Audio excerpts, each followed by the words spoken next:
Fala galerinha do mal, meu nome é Pedro PX, esse é o Pipoca de Pedra e finalmente chegou a hora de falar de um dos maiores, se não o maior ídolo nacional, pelo menos dos esportes. Estamos falando de Ayrton Senna do Brasil, que chega agora com sua série incrivelmente maravilhosa na Netflix, mas como chover no molhado fala o quanto que essa série está espetacular em direção, em atuação, em fotografia e tudo mais, nós vamos fazer mais ou menos um fato ou fake para te falar o que ficou de fora e o que foi alterado na vida deste grande nome do automobilismo nessa série de 6 episódios.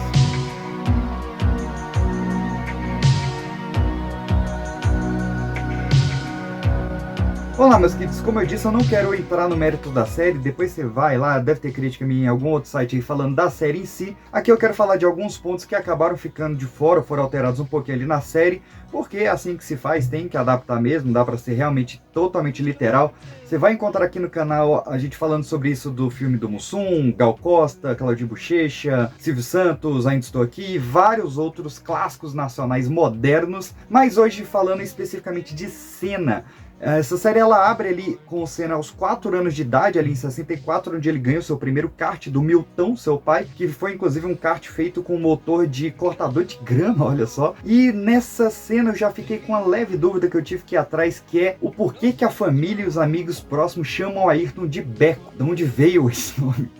E assim, não tem tantas declarações sobre, mas o que eu encontrei é que quando Ayrton era criança, ele recebeu o apelido de Caneco dentro da família, não sei porquê, e uma priminha dele, um pouco mais nova, que crescia ali com ele, não conseguia falar Caneco e acabava falando Beco. E por acharem esse fator bonitinho, acabou ficando esse apelido na família, que acabou passando para os amigos, e era um meio que identificar quem era realmente o familiar, o amigo muito próximo do Ayrton, porque tinha esse apelido íntimo com ele. Outro fato bem interessante na infância do Ayrton, lá nos 10 anos de idade, é que ele fez uma redação na escola sobre o que quer ser quando crescer, e ali ele colocou que queria ser piloto de Fórmula 1, e ele virou um motivo de chacota entre professores e alunos. Veja só como o mundo dá voltas. E vale pontuar também que a paixão dele era tão grande que nessa época o desenho que ele mais assistia, mais ele era aficionado, era Speed Racer, um desenho que ele foi fã durante toda a vida. A gente acompanha então a carreira do Ayrton Senna no kart muito brevemente, mas acabou ficando de fora um feito impressionante que foi durante um evento em Uberlândia, ali em 1978, onde o Ayrton ele ganhou 4 corridas no mesmo dia, 2 corridas da categoria de 100 cilindradas e 2 da categoria de 125 cilindradas. E vai lembrar que nesse dia ele teve uma corrida histórica, a segunda bateria, onde ele largou em 18º e mesmo assim ganhou em 9 voltas, e ele também nesse dia quebrou o recorde do autódromo, fazendo 1 minuto e 8 segundos os 1.200 quilômetros de pista.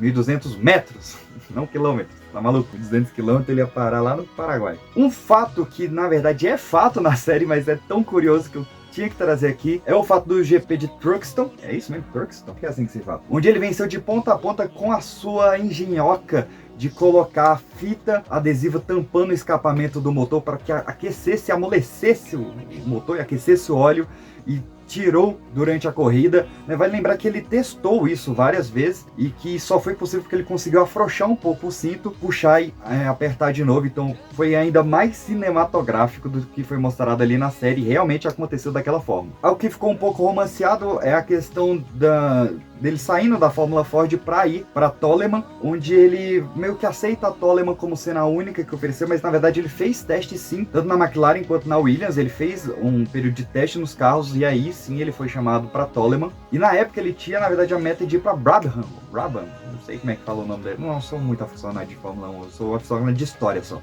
Mas ele queria muito ir para Brabham, onde corria o Nelson Piquet, só que a Parmalat, que era patrocinadora ali da marca, queria que tivesse pelo menos um piloto italiano correndo sobre a bandeira, então acabou escolhendo o Telfeb junto com o Nelson Piquet. Só que isso acabou sendo mal visto tanto pelo Senna quanto pela mídia, que parecia que o Nelson Piquet tinha barrado o Senna de entrar, e essa foi a primeira rixa dos dois, e depois havia um ainda pior, que a gente fala já já. Ali em 92, ele acaba conhecendo alguém que seria um grande amigo por toda a sua vida, que é o Galvão Bueno.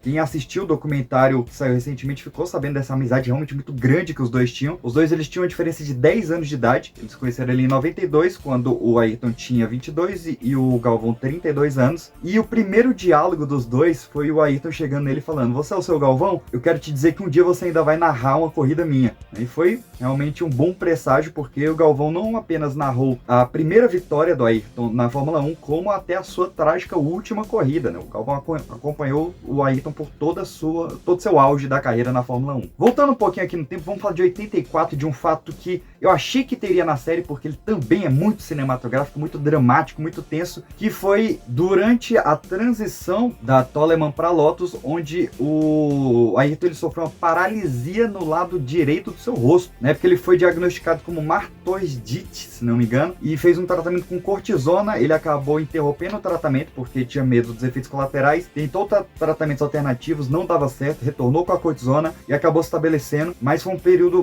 bastante árduo, tanto é que hoje a gente tem entrevistas dele com o rosto paralisado dessa época. Foi quase realmente o fim da carreira do Ayrton Senna, mas ele se recuperou com a força de leão que esse moleque tinha, que era impressionante. E foi também em 84 que ele mostrou realmente que ele sempre foi um gênio das pistas, não só no seu auge, porque em 84, durante o GP de Mônaco, teve um evento que era a corrida dos campeões de alguma coisa ali, que acontecia uma semana antes, na verdade, do GP de Mônaco, onde vários grandes pilotos e vários pilotos emergentes competiam todos com o mesmo carro, que era uma Mercedes 190, e lá tava Nick Lauda, tava o Alan Prost, Phil Hill, Jack Brabham, tava assim a elite, e quem ganhou foi Ayrton Senna. Em 86 ele também quase deu um passo para fora da Fórmula 1, pois ele começou a fazer testes de corrida em rally, e ele se destacou bastante nessa categoria, mas acabou retornando para a Fórmula 1 também. E em 90 teve outra grande prova de que Ayrton Senna era Ayrton Senna, foi durante o GP de Monza, e foi quando o Ron Dennis, o chefe da McLaren, ele fez uma aposta com Ayrton Senna, porque ele duvidava que o Senna conseguisse ganhar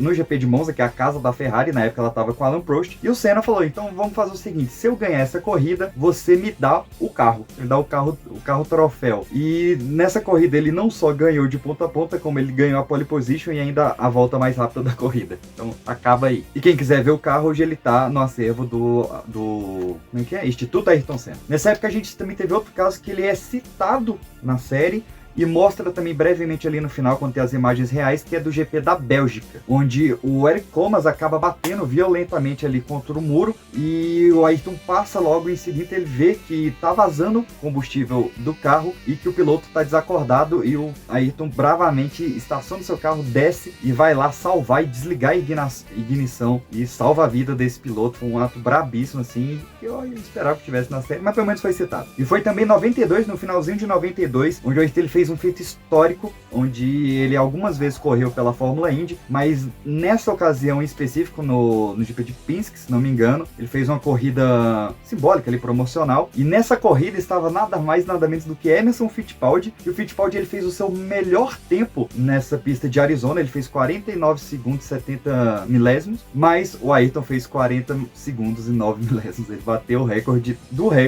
do Emerson Fittipaldi. Outro fato que ficou de fora, realmente essa série tinha que ter tido uns 20 episódios, porque é muita coisa histórica na vida do Ayrton Senna, mas essa, para os fãs do automobilismo, foi um absurdo não estar na série, que é a volta mais perfeita da história da Fórmula 1, que rolou ali em 1993, no Donington Park, que, claro, né, estamos falando do Rei da Chuva, foi uma volta durante uma chuva, onde o Ayrton ele largou em quarto lugar, durante a largada ele caiu para quinto, mas na primeira volta ele conseguiu ultrapassar os 4 carros que estavam na sua frente, que eram nada menos do que Alan Prost, Damon Hill, Karl Wendlinger e o Michael Schumacher. Ele passou os 4 na primeira volta, a volta mais perfeita da história da Fórmula 1, e foi nesse dia que o Galvão chegou no engenheiro que cuidava dos carros do Ayrton e falou: cara, eu acho que esse cara não é humano. E o engenheiro falou: eu tenho certeza que ele não é. Bem, chegando lá no último episódio, no trágico último episódio, trágico por conta do que acontece, o episódio é maravilhoso. A gente tem alguns relances sobre essa questão de que o Ayrton estava querendo encerrar sua carreira na Ferrari. Inclusive o diretor da Ferrari, que era o Luca Di Montezemolo, fala que teve realmente essa conversa e que inclusive foi feito um contrato que o Ayrton ia assinar, e dizem que esse contrato que o Ayrton ia assinar foi o que o Schumacher assinou para a Ferrari logo depois, acho que em 96, se não me engano, e mostra o acidente fatal na curva de Tamburello,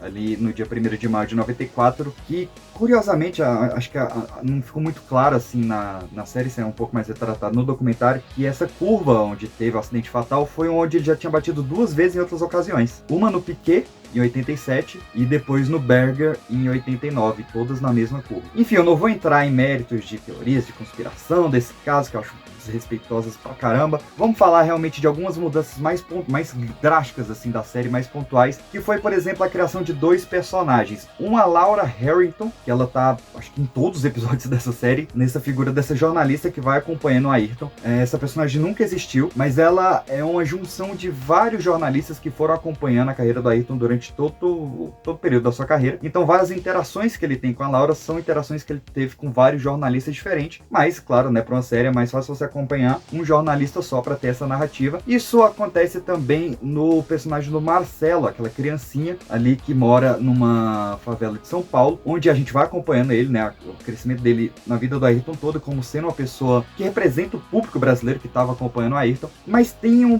fundo de verdade, que na verdade é num garoto chamado Chiquinho, que ele morava na freguesia do Ó, e durante uma entrevista que o Ayrton deu no Campo de Marte, logo depois da conquista de Interlagos em 91, esse Chiquinho ele caminhou mais de 5 quilômetros para encontrar com o Ayrton, conseguiu realizar esse feito e depois ele teve a chance de visitar a mansão do Ayrton, visitar o quarto do Ayrton e ter realmente essa amizade. Então a série meio que inverteu, né? Fez o Ayrton indo para lá, sendo que foi o Chiquinho que foi até a casa do Ayrton. E é claro, a gente tem que falar dos amores de Ayrton Senna, que acabou sendo um ponto bem chave para essa série. A série mostrou um pouquinho ali da Lilian de Vasconcelos, da Xuxa e a polêmica da Adriane Galisteu, mas vamos por partes. No caso da Lilian, o que mostra ali realmente é bem fiel. Eles se conheceram assim que o Ayrton se mudou para Tremembé, em São Paulo, quando ele tinha acho que 14, 13 anos mais ou menos. Eles começaram esse relacionamento, se casaram, foram para Inglaterra, voltaram para São Paulo, ele queria ficar, ela queria...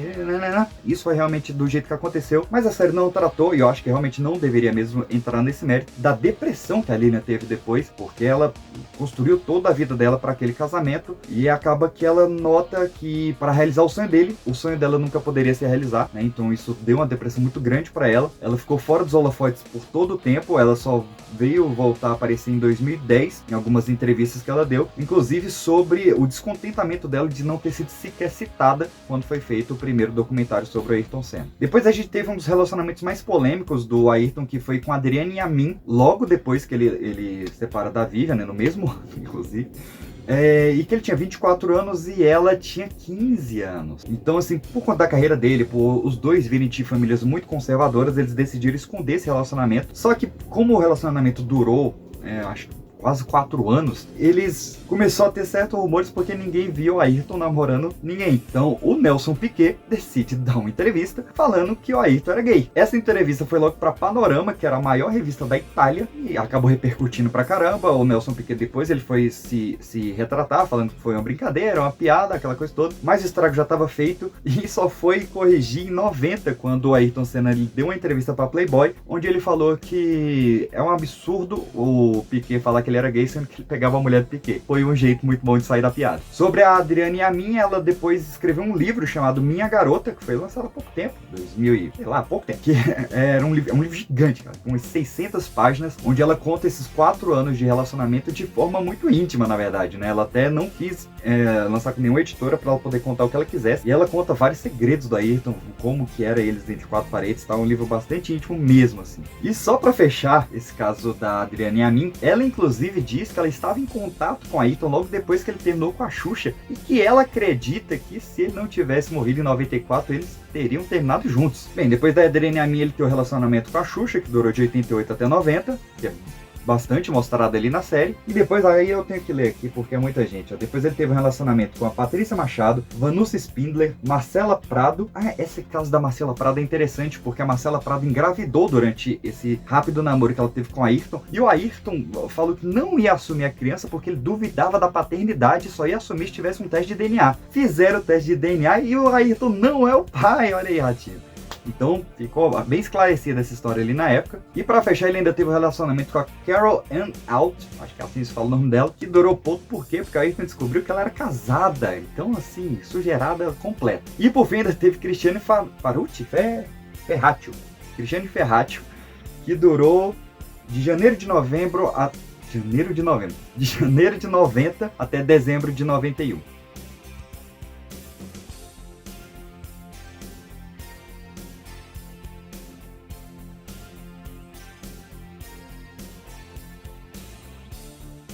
Mas bem, vamos para a polêmica que fez essa série quase não sair. A gente teve o documentário do Senna, que a gente vai falar um pouquinho mais já, mas sempre quis ter um filme do Senna. O que barrava era essa questão de que a família do Senna queria que não tivesse nenhuma menção a Adriane Galisteu, e as produtoras, principalmente no caso aqui a Netflix, queria que ela fosse pelo menos citada, porque seria um absurdo, ia parecer que estavam cancelando a atriz, aquela coisa toda. Atriz não, apresentadora, deve ser atriz também, apresentadora. E acabaram chegando nesse consenso para a série que ela teria 2 minutos e 34 segundos, mostrando ela conhecendo a Ayrton e depois ela reagindo ao funeral, só isso. Bem, essa história do Ayrton com a Galisteu é bastante nebulosa. A irmã do Senna já fala que o povo não sabe o mal que ela causou à família. Ninguém nunca entendeu direito esse favoritismo que eles têm com a Xuxa acima da Galisteu. Teve várias polêmicas durante o velório, né, porque eles estavam namorando há 13 meses com a Galisteu, mas a família decidiu botar a Xuxa no carro com a família e sentando do lado da família, enquanto a Galisteu teve que ir num ônibus e voltar a pé. E quando a Galisteu tentou se aproximar da família, tiraram ela e botaram a Xuxa sentada do lado do irmão do Senna. Então, assim, é uma sujeirada.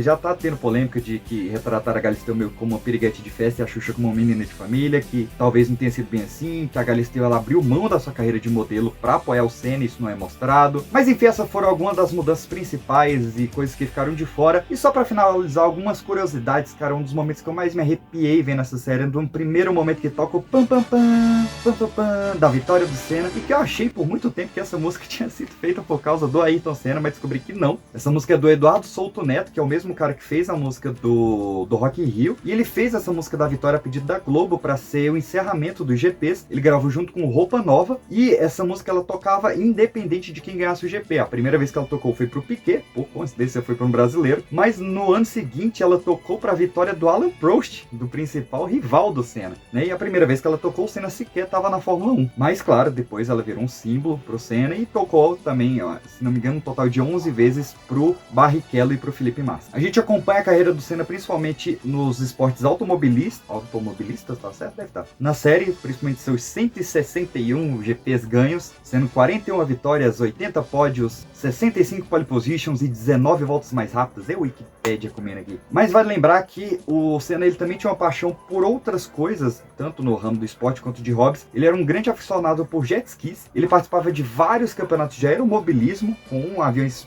feitos por ele mesmo. E ele teve mais de 100 horas como piloto de helicóptero em 3 modelos diferentes, incluindo o que ele tinha em casa. Além disso, ele ainda pagava de engenheiro, porque ele dava várias dicas para as pistas onde ele corria. Inclusive, o famoso S do Senna de Interlagos não é somente uma homenagem a ele. Ele que propôs aquele S, que precisava realmente ter essa dupla de curvas que ligasse os boxes até a curva do Sol. Foi uma ideia dele e por isso é chamado realmente de S do Senna. E o Ayrton Senna ele não só foi o idealizador do Seninha, né, desse grande personagem infantil que eu adorava os gibis, eu tive papete do Seninha, bicicleta do Seninha e tudo, mas ele também foi um escritor, cara. Ele, a partir de 91, ele lançou 3 obras. Vou ter que ler porque é em italiano. A Guidare in Pista, da editora La Mille Miglia, Ayrton Senna's Principles of Race Driving, né, os princípios da corrida de carro, e A Arte de Pilotar, que aí saiu realmente pelo Brasil em 1993, são os 3 livros do Ayrton Senna. E após a sua morte, realmente ele deixou um gigantesco legado. Nós temos músicas sobre eles, nós temos referências em jogos, em filmes, em séries e tudo mais. A gente teve um crescimento de 269% de crianças nascendo com o nome de Ayrton. Em 2007 teve o musical do Ayrton Senna no Teatro Bradesco, né, que foi a primeira obra a falar da vida do Ayrton Senna. E em questão de cinema, tentaram fazer desde 94,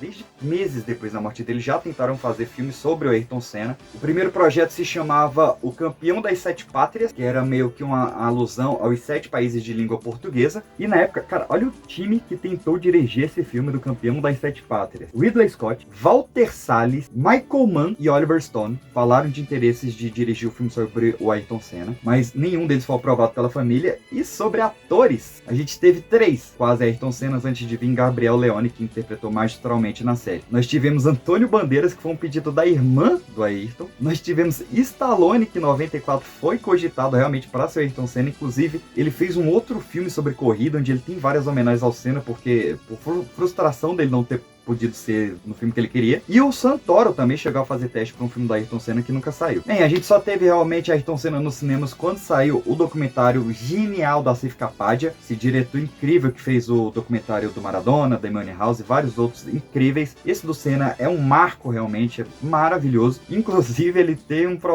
processo contra a Disney, porque durante a divulgação de Homem de Ferro 3 eles plagiaram o pôster do Ayrton Senna, então teve todo esse caso, o Asif ganhou esse caso, e finalmente a Netflix teve autorização para fazer, com esse embrolho aí da Galisteu, mas pode fazer, a série é maravilhosa. Obrigado, Gulani, por essa produção incrível, e assistam se não assistiram. Se assistiu, comenta aí, e vamos fazer um exercício aí junto comigo. Qual próximo herói nacional merece uma série neste trato fino que a Netflix deu para Ayrton Senna da Silva do Brasil? Eu fico por aqui, um beijo.